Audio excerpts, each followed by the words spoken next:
So after working night and day on your mix, you've got it to a point, how do you know when it's finished and when it's going to be good enough to play on something like Spotify, sending it out to the world for everybody to hear?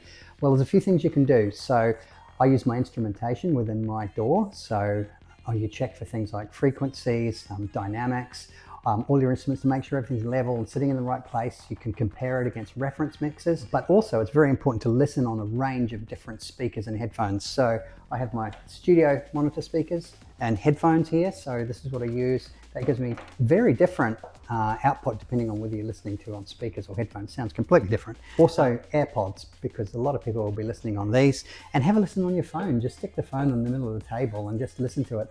With electronic dance music particularly, there's a lot of information in the bass part that you're just not going to hear coming through a phone unless you've got very expensive headphones.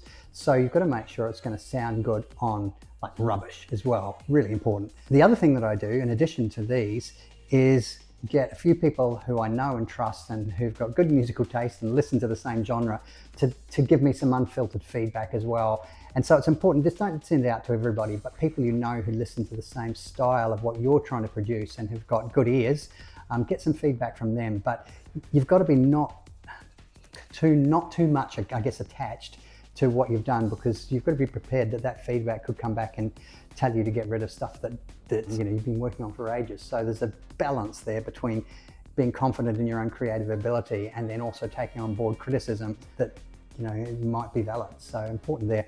The last thing I try and do as well is to then go and put it on a big sound system somewhere if you've got access to that. So fortunately I do. So this afternoon we're going to go and have a listen what it sounds like in a big venue. So let's have a listen.